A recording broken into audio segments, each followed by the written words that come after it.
უბრალოდ სკოლისა კვლავ გამიმეორე ბიძინეაშვილის ადვოკატების მიერ გამოყენებულ შეფასებას, რომ ეს იყო ავაზაკური რეკეტი და ყაჩაღობა დღისით, მზისით შუაგულ ევროპაში, აი ევროპული საფინანსო სტრუქტურების გამოყენებით, რომელიც ასე ამაყობენ ხოლმე მათი რეგულაციებით, გამჭვირვალობით, განსაკუთრებული კანონისადმი მორჩილებით და ასე შემდეგ. ეს ყველაფერი ჩამოიშალა აი ამ წლების განმავლობაში, რაც ჩვენ ამ სასამართლო პროცესს ვაკვირდებით.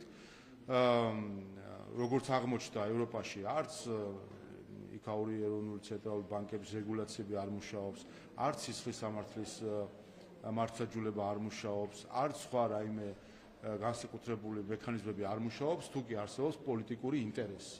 და ეს არის ნათელი დასტური, იყო პირდაპირ პოლიტიკური მიზანი ბიძინა ივანიშვილზე ზეწოლისა იმისთვის, რომ საქართველოს ინტერესების საწინააღმდეგო გადაწყვეტილებებისკენ ებიძგებინათ და წლების განმავლობაში აი ამ ზეწოლის ინსტრუმენტის გამოყენებას ცდილობდნენ.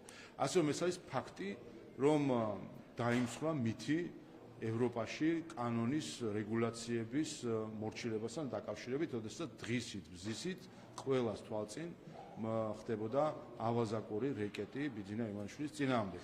მეორე საკითხი გახლავთ ის, რომ თუ კი არის პოლიტიკური მიზანი, რა თქმა უნდა ეს პოლიტიკური მიზანი სადამ არ გააცნობიერებენ, რომ ამ პოლიტიკურ მიზანს ვერ მიაღწევენ ზეწოლისა, შეეცდება ყველა რომ რაღაც სხვადასხვა ბერკეტი გამოიყენონ და მათ შორის სანქცია არის ასევე დამზღვევი ბერკეტი, რომელიც თავის დროზე ბაიდენის ადმინისტრაციამ, რომელსაც დღევანდელი პრეზიდენტი ავტოკალამის ადმინისტრაციას ეძახის, რომელიც სხვისი ხელით იმართებოდა და თავისი ნებით არ მოქმედებდა, აი ამ ადმინისტრაციის ხელით დააწესეს სანქციები და შეზღუდვები ბიძინა ივანიშვილისთვის, მათ შორის უშუალოდ მითითებით, რომ ამ კონკრეტულ თანხას ეხება ეს ყველაფერი და მაშინაც კი თუ კი დადასტურდება, რომ ეს ავაზაკობა იყო ევროკავშირის ევროპის კონტინენტზე, მაშინაც კი რომ რაიმენაირად შეზღუდონ წდომა, ასე რომ ამ გარემოებების გათვალისწინებით იყო კიდევაც განცხადება, რომ ბიძინა ივანიშვილს ნაკლებად აქვს იმის მოლოდინი, მანამ სანამ არ გადაიაზრებენ საქართველოს მიმართ პოლიტიკურ დამოკიდებულებას, რომ ამ წლომას უზრუნველყო.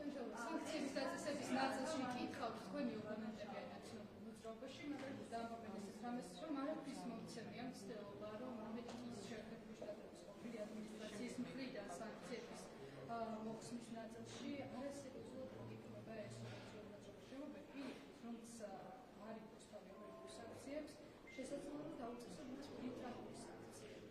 ეს სანქციის იარაღად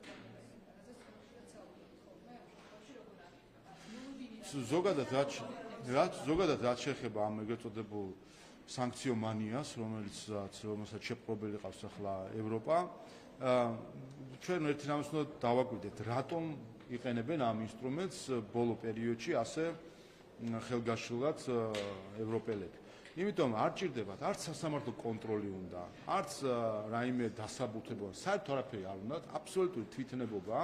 აი ჩვენ რო გვეუბნებიან ხოლმე სხვადასხვა კომისრები ბრიუსელიდან, რომ უნდა იყოს ესე სამოქალაქო საზოგადოება ჩართული, შემდეგ სასამართლო კონტროლი, უნდა იყოს დასაბუთება, უნდა იყოს ხანგრძლივი განხილვა და ასე შემდეგ. აი ეს ყველაფერი ეს ხაზგადასმული აქვს და ამ გამოვა რომელიღაც ერთი ბიუროკრატი და ერთი კალმის სტარის მოსმით გადაწყვეტს ამ საკითხს ისე რომ ვერაფერს ვერ იზრავს ადამიანი, ისე გააქრობენ ადამიანს ეკონომიკური ურთიერთობიდან, თვალს არ დაახამხამებენ და სხვა შორის ეს ეკონომიკური სანქციები ზუსტად ეს არის, რომ არის სისხლის სამართლის სასჯელის ტოლი, ასე ვთქვათ, გარკვეული მექანიზმი, როდესაც მაგალითად უზღუდავენ ადამიანს საბანკო მომსახურებაზე წდომას და ნული სასამართლო კონტროლია, არაფერი საერთოდ, აბსოლუტური თვითნებობა, რომელიც ეს ხალხი შემდეგ რომ რაიმე ღირებულებაზე საუბრობს, რა თქმა უნდა, სასაცილოა. და მეორე, რაც შეეხება კონკრეტულად ბაიდენის ადმინისტრაციის გადაწყვეტილებას, რომელსაც პრეზიდენტი ტრამპი კიდევ ერთხელ იცით, რომ ადმინისტრაციას მოიხსენებს როგორც ავტოკალმის ადმინისტრაციას, რომელიც იმართებოდა არაფორმალური მმართველობის ქვეშ იყო. შეგახსენებთ რა იყო დასაბუთება ამ შეზღუდვის რუსეთის სასარგებლოდ ქართული დემოკრატიისთვის ძირის გამოთხა. ნუ ეხა ასეთი სისულელე როცა არის ჩაწერილი ამ შეზღუდვაში, ნუ რა თქმა უნდა ეხა და მოსალოდნელი იყო კიდევაც ბაიდენის ადმინისტრაციისგან, რომელიც სრულად არაფორმალური მმართველობის ქვეშ იყო და კალმისტრის ადმინისტრაცია იყო.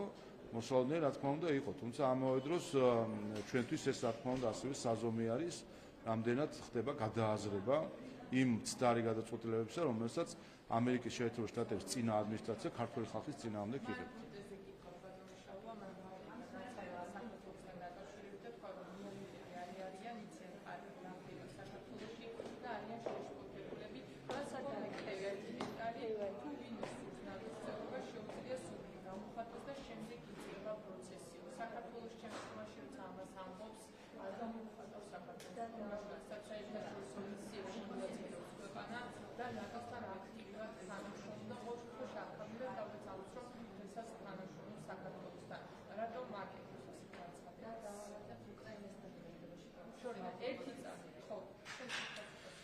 ხომ მე მგონი ერთი რამე უნდა ითქვას, რომ თუ კი მიამიტობაზეა საუბარი, ქართული ხალხი აღარ არის უკვე მიამიტი ამგვარი განცხადებების მიმართ და მე მგონი ძალიან კარგად ხედავს ქართული ხალხი რასთან გვაქვს საქმე.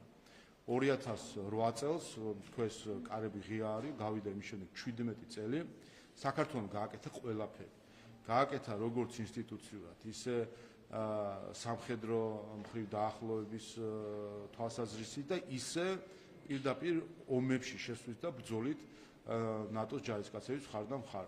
ბატონი რუტე, რომელ ქვეყანასაც წარმოადგენს და რომელი ქვეყნის პრემიერ-მინისტრიც იყო, იმ ქვეყანაზე 10-ჯერ მეტი კონტინგენტი ყავდა ავღანეთში გაგზავნილი, ასე რომ ჩვენსკენ თითის გამოშვერას და ჩვენთან კითხვების დასმას უნდა დასრულდეს. ქართული ხალხი აღარ არის მიამიტი, რომ ეს აქეთ თითის გამოშვერა აიტანოს. ბურთი არის სრულად ნატოს ტერიტორიაზე. საქართველოს გაკეთებული აქვს ყველაფერი იმისთვის, რომ იყოს ნატოს წევრი. საქართველოს არათუ სურვილია გამოთქმული, კონსტიტუციაში გვაქვს ჩაწერილი ეს საკითხი, თუმცა ვხედავთ, რომ ვიღაცას აწყობს, რომ საქართველო იქნება ეს, უკრაინა იქნება თუ სხვა ასეთი ქვეყანა, ყავდეს რაღაცა ლიმბოში, არც იქით, არც აქეთ, შუაში გაჭედილი, რაც სინამდვილეში უფრო ზდის ჩვენს უსაფრთხოების რისკებს, ვიდრე ამცირებს ამ უსაფრთხოების რისკებს. და ვხედავთ ჩვენ მათ შორის უკრაინის მაგალითზე, რომელზეც ნატოს გარშემო რა დისკუსიები იყო, როდესაც ომი იწყებოდა 2022 წელს, გახსოვთ, გამოვიდა მაშინ პრეზიდენტი ზელენსკი და თქვა, რომ ბოლო-ბოლო გაგვაგებინეთ, გვიღებთ ამ ნატოში თუ არ გვიღებთ ამ ნატოში, იმიტომ რომ თუ არ გვიღებთ ამ ნატოში, მაშინ გითხარით და განვაცხადებთ ჩვენც, რომ არ გვიღებენ ამ ნატოში და იქნება ერთ-ერთი საკითხი დაძაბულობისა მოიხსნას, მაგრამ არ უთხრეს, არც ის უთხრეს და არც ეს უთხრეს, არც ხო უთხრეს და არც არა უთხრეს. ასე რომ ბურთი არის სრულად ნატოს ტერიტორიაზე.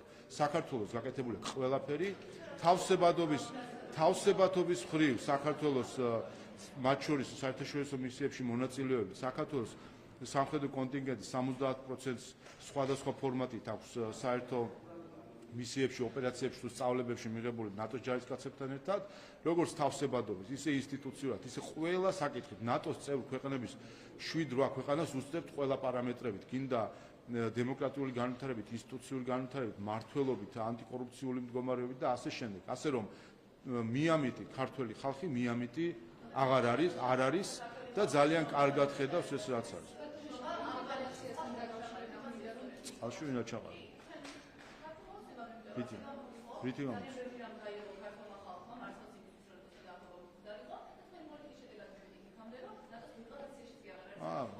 არაფერი, საქმეც ეს არის, არა.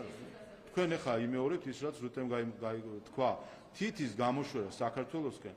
ქართველი გასაგებია. ხო, გადახედეთ ნატოს წევრ ქვეყნებს, გადახედეთ ნატოს წევრ ქვეყნებს და დემოკრატიებს იქ. მიამიტი ქართველი ხალხი არ არის და ნატო ჩამოყალიბდეს რა უნდა. საქმეც ის არის, რომ არ ჩამოყალიბდნენ რა უნდა. მათ შორის ახლა 28 პუნქტიანი, ხან 24 პუნქტიან გეგმებს ვხედავთ უკრაინასთან დაკავშირებით, ხედავთ ხომ, რაც მათ შორის არ ვიცი, ნახევრად საჯარო, ნახევრად ოფიციალურად გახდა ეს ცნობილი, ევროკავშირის ვითომ და ასე ვთქვათ კონტრშეთავაზება 24 პუნქტიანი, სადაც იგივე საკითხი იყო კონსენსუსი ნატოსგან, მაგრამ არსად არ იყო გადაწყვეტილება უკრაინის ნატოში წევრობასთან დაკავშირებით. მაშინ, როდესაც სიტყვით თითქოს პირდებოდნენ, როგორც საქართველოს 2008 წლიდან მოყოლებული წლიდან წლამდე ღია კარში ვდგავართ ამ ორ პირ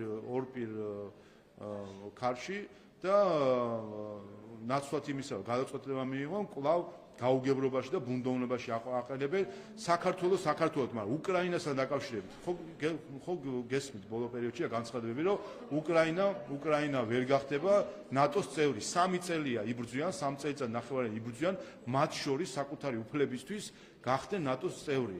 3 წელზე მეტია უკრაინის ხალხი იბრძვის, ასობით 1000 ადამიანი დაიღუპა ამ იდეის გამო, რომ კონდეთ უფლება გახდნენ ნატოს წევრი და ნატოდან დღეს ეუბნებიან, რომ ისინი ვერ გახდებიან ნატოს წევრი.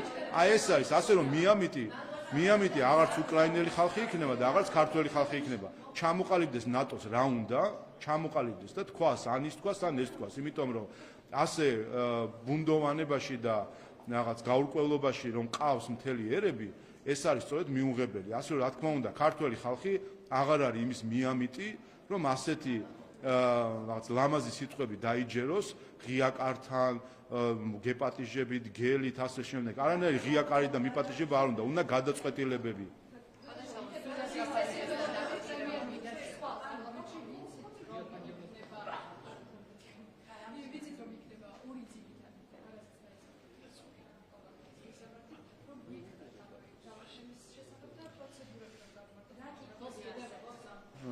ორ თემასთან დაკავშირებით ფრაქცია ქართულ ოცნებას აქვს ინტერპელაციას დაყენებული საკითხები, ეხება 6.9 მილიარდიან ინვესტიციას და Eagle Hills-თან ერთად განსახორციელებელ პროექტს და ყველა ის საკითხი, აბსოლუტურად ყველა საკითხი საფუძვლიანი თუ უსაფუძვლო, რეალური თუ არარეალური, სპეკულაციური თუ არასპეკულაციური, ყველა ეს კითხვა არის წარმოდგენილი ამ ინტერპელაციაში და პრემიერ-მინისტრი ყველა ამ კითხვასთან დაკავშირებით გასცემს პასუხს და მეორე გახლავთ უმაღლესი განათლების რეფორმა და ამასთან დაკავშირებითაც ექნება დეტალური საუბარი პრემიერ-მინისტრის. პროცედურები არის ის, რომ ინტერპელაციის წესით არის გაგზავნილი კითხვები, რომელსაც პრემიერ-მინისტრი უპასუხებს, თუმცა ადგილზეც იცით, რომ აქვთ ფრაქციებს, მათ შორის ოპოზიციურ ფრაქციებსაც შესაძლებლობა რომ დასვან ზეპირი შეკითხვები, ორ-ორი ზეპირი შეკითხვა.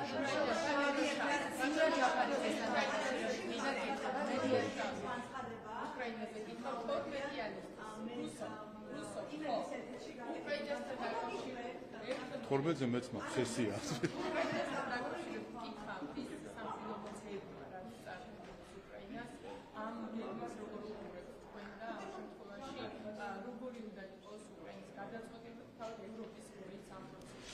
პირველი, ჩვენთვის მნიშვნელოვანი არის, რომ უკრაინაში დამყარდეს მშვიდობა. რა პირობებით იქნება ეს მშვიდობა, რა თქმა უნდა, უკრაინის გადასაწყვეტია ეს საკითხი და უკრაინის ხელისუფლების, თუმცა ფაქტია, რომ უკრაინის ხელისუფლებას დღეს არჩევანი აქვს ცუდსა და უარეს შორის. ის 28 პუნქტიანი საკითხები, რაც ვნახეთ, ძირითადად მთელი სიმძიმე მდგომარეობის არის იმაში, რომ რეალურად ეს არის სტამბოლში 2022 წლის მარტი-აპრილში სტამბოლში წინასწარ შეთანხმებული საკითხები რაც იყო, ან წარმოდგენილი საკითხები რაც იყო, იმის მინიმუმ გამეორება არის და ზირიგ ნაწილებში უარესი პირობებია, მათ შორის მაგალითად ტერიტორიულ პრეტენზიებთან დაკავშირებით. ასე რომ 3 წელიწად ნახევრის წინ 2022 წლის მარტში რაც იყო მდგომარეობა და შეთანხმების საფუძველი 3 წელიწად ნახევრის თავზე ზუსტად იგივე არის საფუძველი შეთანხმებისა, რის გარშემოც მიდის საუბარი, სხვაობა არის ასობით 1000 სამხედრო, ასობით 1000 სამოქალაქო პირი, რომელიც დაიღუპა ამასობაში.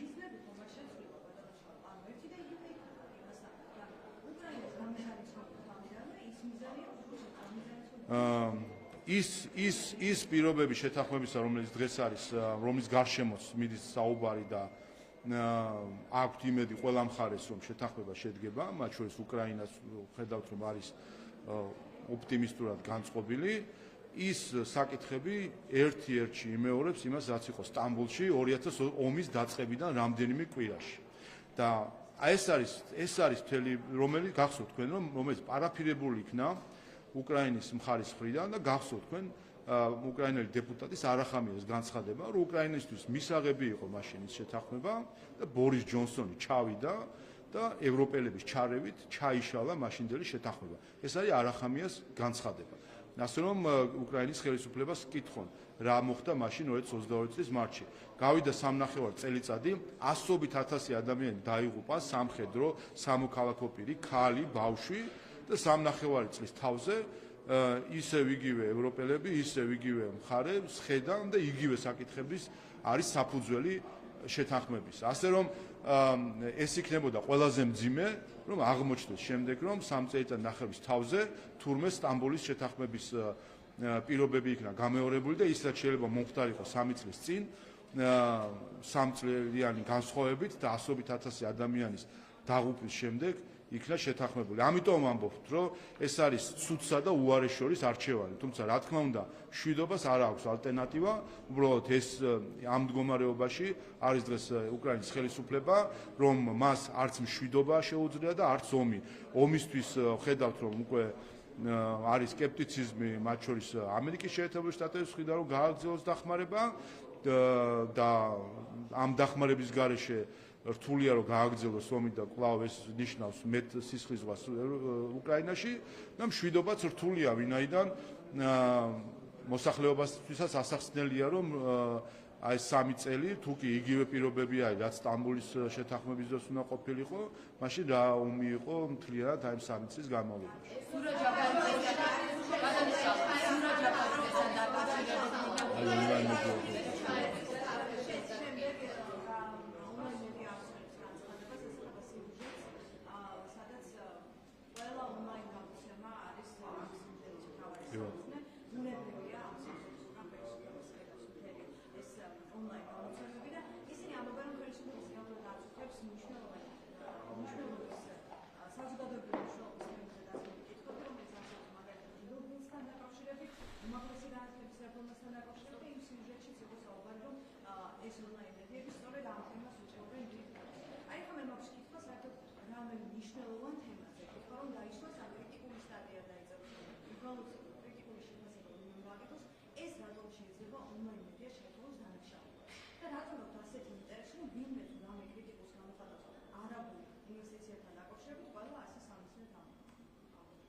თქვენი აზრით, როდესაც ევროკავშირის მიერ დაფინანსებული ორგანიზაციები ტირაჟირებენ ნარატივს, რომ ხდება არაბიზაცია, თქვენ ფიქრობთ, ეს არ არის ქსენოფობია?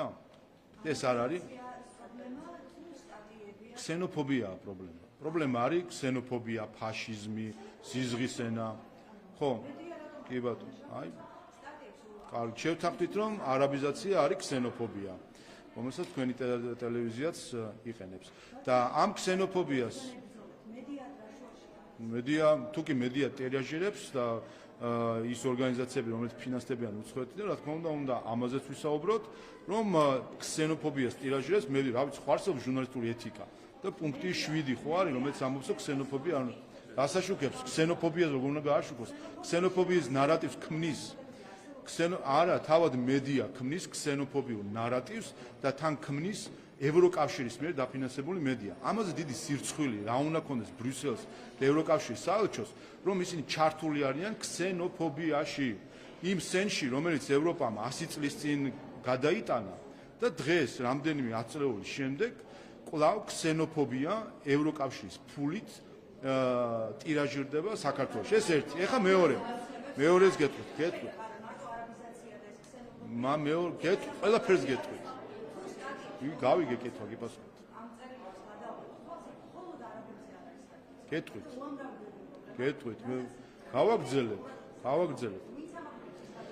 გავაგრძელებ. მეორე, როდესაც საუბარია ამ კონკრეტულ ეგრეთ წოდებულ ონლაინ მედიაზე, ეს არის ასევე ერთ-ერთი დიდი აფერა, თითქოს ესენი არიან მედია ორგანიზაციები. სინამდვილეში ესენი არიან ჩვეულებრივი NGO-ები, რომელსაც აქვთ ვებგვერდი.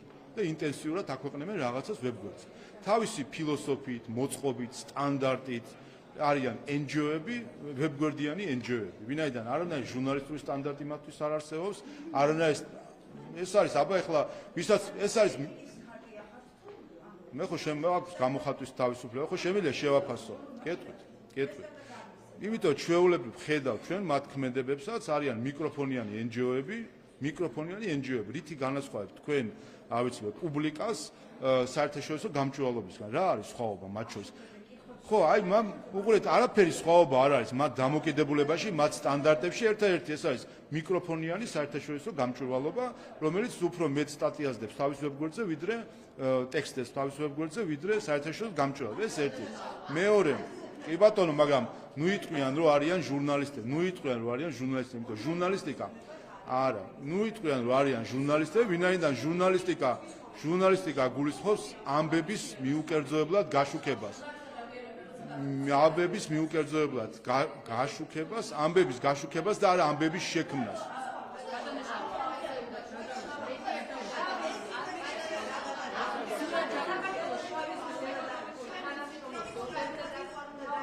უნდა დაისურვოს ყველაფერი.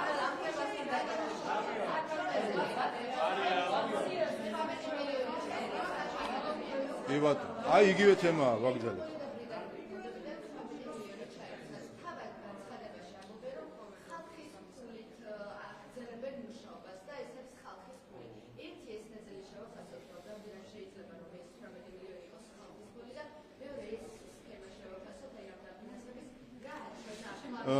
პირველი, ამიტომაც არ არიან მედია, იმიტომ რომ მალავენ თავის დაფინანსებას, თქვენ მაგალითად ასაჯაროებთ, ხო, TV პირველი ფორმულა, ყველა ტელევიზიები კომუნიკაციის კომისიაში ასაჯაროებთ თქვენს დაფინანსებას. რატომ? იმიტომ რომ მაყურებელმა იცოდეს, შეიძლება რამე ფინანსური ინტერესები, რაღაც ინტერესები რადგას ამ მედიის უკან. გახსენით ნებისმიერი ონლაინ ეგრეთ წოდებული ამ მედიების ვებგვერდი და ნახეთ ვინ აფინანსებს. მალავენ თავის დამფინანსებას. რატომ მალავენ?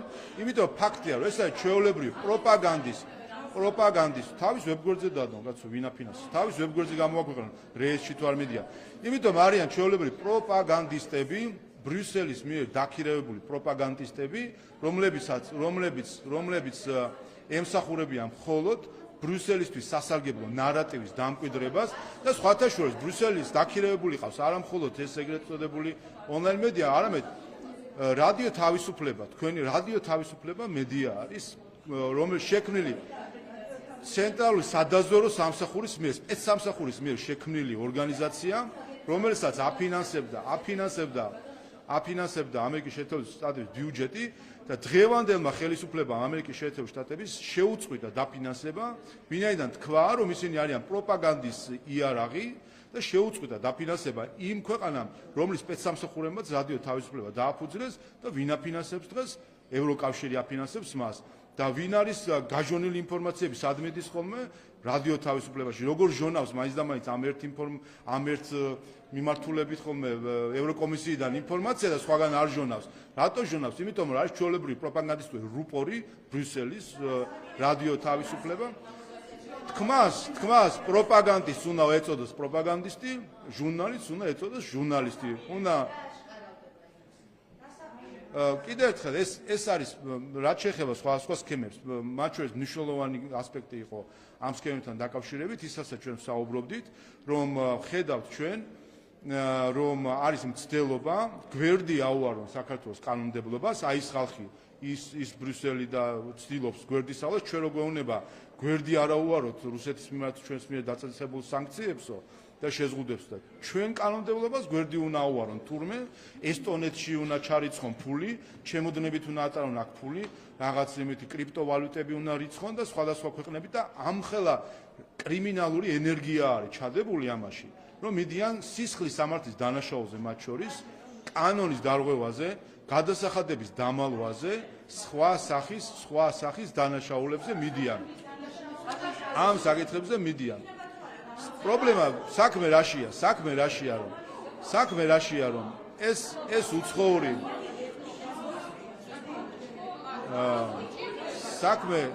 საქმე იმაშია, რომ ეს დონორები ubizgeben აქ ადგილზე არსებულ ორგანიზაციებს, რომ დაარღვიონ კანონი გამჭვირვალობის კანონზე უკვე ვიცი დადასტურებულად, რომ მათი ნაბიჯებია, რომ არ დარეგისტრირდეთ, მათი კარნახით არ დარეგისტრირდნენ, დონორების კარნახით, თუ ვინც დარეგისტრირდა, იმას მე ფულს არ აძლევენ და თუ გინდა ფული მოგცე, არ დარეგისტრირდა, არ დაემორჩილო კანონს.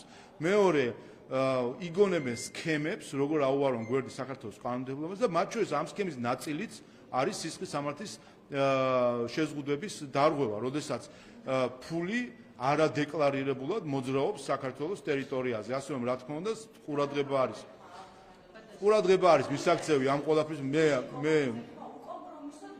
მე ეს არ არის ჩვენი კომპეტენცია არ არის. ვისი კომპეტენციაც არის ის აკვირდება ამ პროცესებს, სადაც ნახავს დანაშაულის ნიშნებს, იქ შესაბამისი რეაგირება იქნება რა და მე მგონი არსებულ სამართალდამცავ უწყებებს დღევანდელი შემადგენლობით და ხელმძღვანელობით ერთი პრეტენზია არ ეთქმით იმასთან დაკავშირებით, რომ ერიდებიან ვინმეს მიმართ პასუხისმგებლობის დაყენებას. არავის მიმართ არ ერიდებიან, არის საქართველოს კანონმდებლობა და ყველამ კეთილი ინებოს ბრიუსელმაც, სტოკჰოლმაც და სხვა დედაქალაქმაც პატივისცეს საქართველოს დამოუკიდებლობას და შეეშვან აქ რაღაცა კრიპტოვალუტებით და ჩემოდნებით ფულის ტრიალს. სურა ჯაფარიძესთან დაკავშირებით მინატრიხოთ მათ შორის რადიო თავისუფლება აღწევს ამ ინფორმაციას, რომ სურა ჯაფარიძე საპატიმროს ვადაზე ადრე დათმობაზე გვარს აცხადებს. ეს ყველაფერი ისე ითვლება თითქოს შეთავაზება ქონდა რეალურად კი პროცედურების ნაწილზე სოციალურმა მუშაკმა მართლა რომ შესაძლებლობა ჰქონდა რომ გაიგეთებინა განცხადება როგორ ხო, ზოგადად რაც ამ პიროვნების გარშემო ტრიალებს, ეს ტრაგედია უგმიროდარი, ძალიან უნდა გმირობა, მაგრამ ამისი არც ადამიანური რესურსი ყოფნის და არც პირობები აქვს ამ ყველაფრის, რომ თავი გმირად წარმოაჩინოს. გახსოვთ, მისი დაკავების დღე, ის თეატრალური დრამა, რაც დადგა მან მის დაკავებაზე, რომ მოკლედ მოხდა მსოფლიო ტრაგედია იმის გამო, რომ ის დააკავეს. და ახლაც იგივე დრამა ქვინობს ზურაგირჩი ჯაფარიძე, როდესაც ახლა საუბრობს იმაზე, რომ მას შესთავაზეს და ახედა ცას, ჩაფიქრდა და მიიღო გადაწყვეტილება უარი თქვა ამ ყველაფერზე. სამარცხვინოა, როგორ ცდილობს მართლა დრამა ქვინობით გმირად წარმოაჩინოს თავი, ეს არის ჩვეულებრივი პროცედურა, რომელიც ეხება ნებისმიერ პატიმარს, გარკვეული ვადის გასვლის შემდეგ შეუძლია მიმართოს პირობით ვადამდე გათავისუფლებას. არანაირი უფლება არ აქვს გათავისუფლებაზე, შეუძლია მიმართოს და შემდეგ გადაწყვეტილება მიიღება თითოეულ პატიმართან დაკავშირებით ინდივიდუალურად. მოხდეს მისი ვადამდე ადრე გათავისუფლება, თუ არ მოხდეს მისი ვადამდე ადრე გათავისუფლება. მან ამ შემთხვევაში მას როგორც ყველა სხვა პატიმარს შესაძლებლობა აქვს უბრალოდ ასე ვთქვათ მათემატიკურად გავიდა გარკვეული პერიოდი, შეეძლო მიმართა, არ მიმართა, კი ბატონო, მიმართავს, მაგრამ ახლა აქედან თავი წარმოაჩინოს თავი გმირად, რა ვიცი, მისი გმირობა ვნახეთ საოკუპაციო ხაზთან, რასაც გულისხმობს. საქართველოს მონაწილეობაზე უნდა ვთქვათ, საქართველოს შავი ზღვის ეკონომიკური თანამშრომლობის ორგანიზაციის თავმჯდომარე ქვეყანა გახდა. ეკონომიკურ გეგმებზე და ეკონომიკურ ინვესტიციებთან დაკავშირებით პროექტებს. დიახ, იცით რომ გუშინ წინ გახდით ბულგარეთში, სადაც იმართებოდა შავი ზღვის ეკონომიკური თანამშრომლობის ორგანიზაციის საპარლამენტო ასამბლეა, სადაც საქართველომ ბულგარეთისგან გადაიბარა ასამბლეის თავმჯდომარეობა. ჩვენ 6 თვის განმავლობაში ვიქნებით ასამბლეის თავმჯდომარე ქვეყანა და მე იქ ასამბლეას მოახსენი კიდევაც თუ რა პრიორიტეტები მექნება მე როგორც ასამბლეის პრეზიდენტს. უპირველეს ყოვლისა ეს გახავთ დაკავშირებადობის საკითხის წინწაწევა, ეკონომიკური თანამშრომლობის საკითხის წინწაწევა და საპარლამენტო დიპლომატია და ჩვენ ამ 6 თვეს გამოვიყენებთ იმისთვის, რომ შავი ზღვის ეკონომიკური თანამშრომლობის ორგანიზაციის ფარგლებში, ისე როგორც მასთან ასოცირებულ ქვეყნებთან, სწორედ ეკონომიკურ პროექტებზე, დაკავშირებადობაზე ვისაუბროთ და მომავალ ზაფხულში უკვე გვექნება ასამბლეა საქართველოში, ჩვენ უასრულებთ და გვექნება შესაძლებლობა რომ შევაჯამოთ ჩვენი თავმჯდომარეობის შედეგები.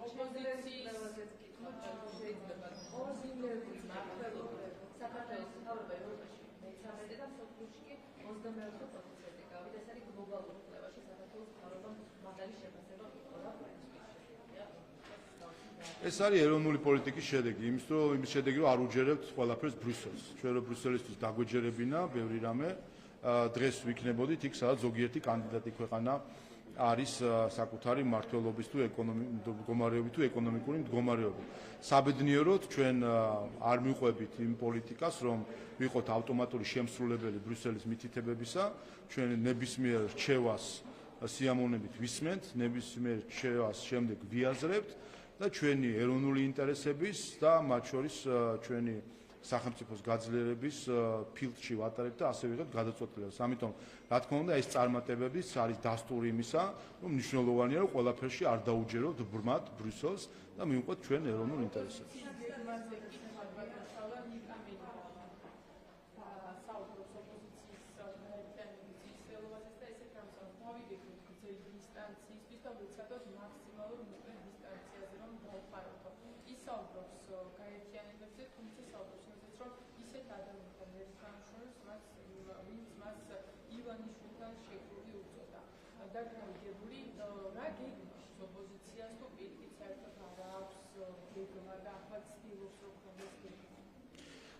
ზოგადად მას შემდეგ რაც 4 ოქტომბრის ხელისუფლების დამხობის გეგმა ჩაიშალა, ახლა რაღაც ახალი დამხობის გეგმას მოიფიქრებენ ალბათ კიდევ. ჩვენი პასუხი არის ის კონსტიტუციური სარჩელი, რომელიც შევიტანეთ საკონსტიტუციო სასამართლოში, ანტიკონსტიტუციური პარტიის წარმომადგენელი არის თავად ნიკამელიაც და ჩვენ იმედი გვაქვს, რომ საკონსტიტუციო სასამართლო ჩვენ ამ ხედვას გაიზიარებს. დემოკრატიის მტრების ადგილი პოლიტიკაში არ არის. დემოკრატიის მტრებს არ უნდა ქონდეთ შესაძლებლობა, რომ ისარგებლონ დემოკრატიული ინსტიტუტებით პოლიტიკაში მონაწილეობისა და სწორედ ეს არის ჩვენი კონსტიტუციური სარჩელის მიზანი. ამიტომ პასუხი რადიკალების იქნება სამართლებრივი პასუხი. ოპოზიციაში არის ამის ნაწილები და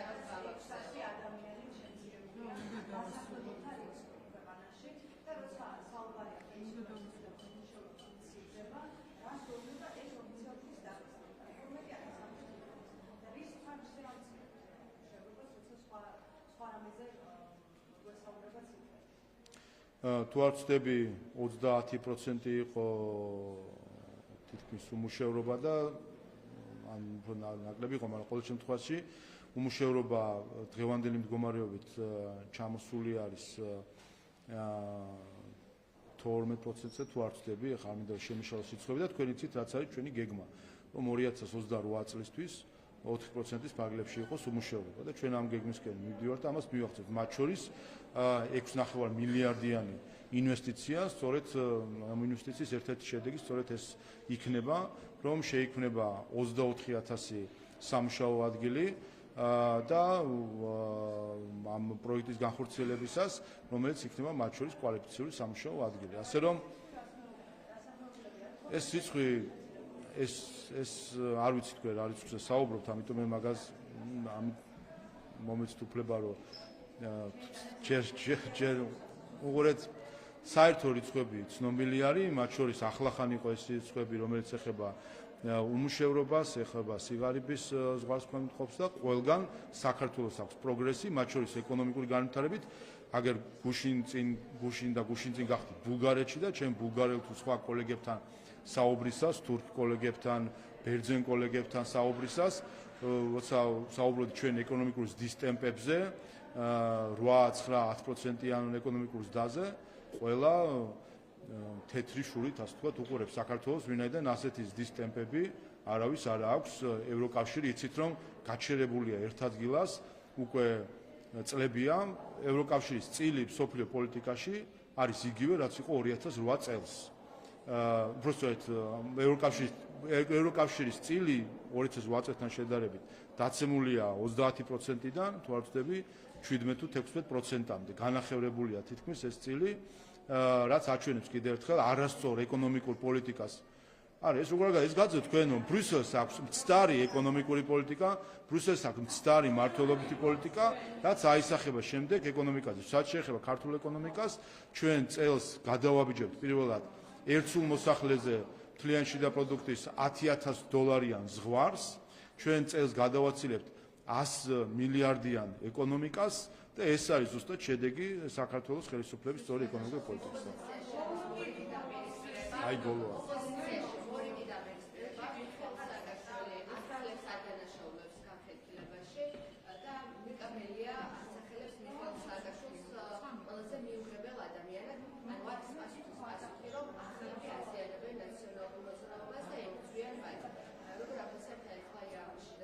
ამაზე არის ქართული გამონათქვამი, ყავს უთხრა შენ ჩემზე შავო. მადლობა.